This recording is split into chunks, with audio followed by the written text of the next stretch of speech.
I'd like to show you how to load spatial data from a tabular file. Now, the most common format is a comma separated value or CSV file.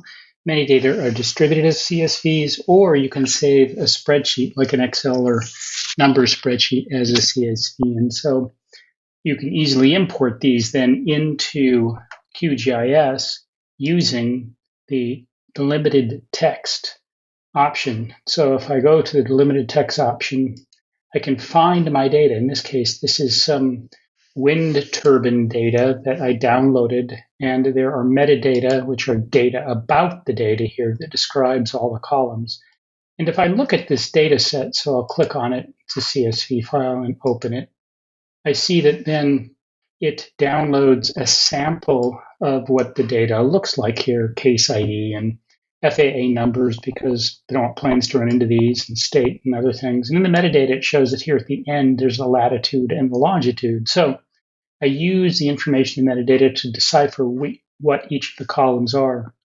Now, the CSV file is just a plain text file with commas between each of the variables in a row and one instance or feature in a row.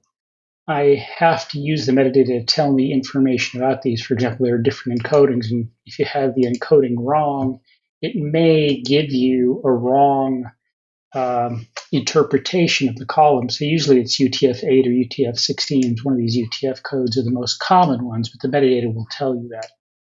It'll also tell you the number of header lines. That's where it's getting here the names of each of these columns. There's a first line that has the actual text characters, text variables, again, separated by commas, one for each of the variables that follows in the columns. And so there it's going to discard none. Sometimes there'll be 2 or 3 or 4, and the metadata will tell you that. I also then want to let you know what the point coordinate values are for the geometry. So in this case, it's the longitude for the x, because those vary in east-west direction, and the latitude for the y. Now these are decimal degrees, so it's minus 94.727394. Remember, minus values for a western longitude.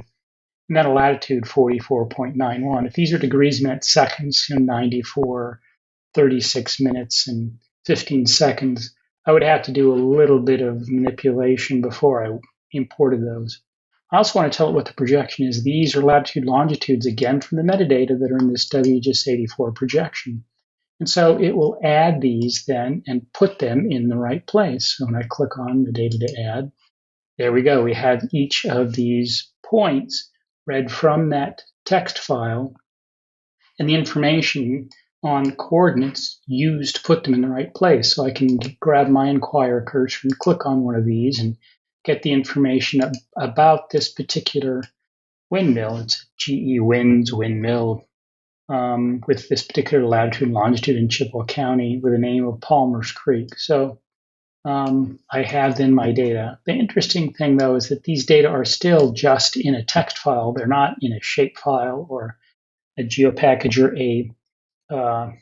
a standard GIS format. So if I want to do some of the operations like buffering may or may not work, or if I just want to save them as a file, I can't unless I export them. So I can go down here and export these data and save the features as, and then I'll name the features and the location. So I can name this my wind turbine data layer, and I can then save that. And I can change the coordinate system. Remember, if most of my data are in the UTM Zone 15 North coordinate system, I can choose that and it will reproject those on the output. I talked about projections in an earlier video.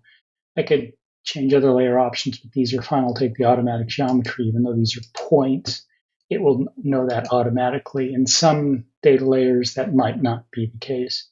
And I say, okay, and it saves then my wind turbine data layer, and it exports it. And if I look at the properties for that data layer then, I can see that in the information, saved as a geopackage in my location, it's point data. It has a coordinate system as I specified. So pretty easy, pretty useful, a lot of data distributed as CSV files.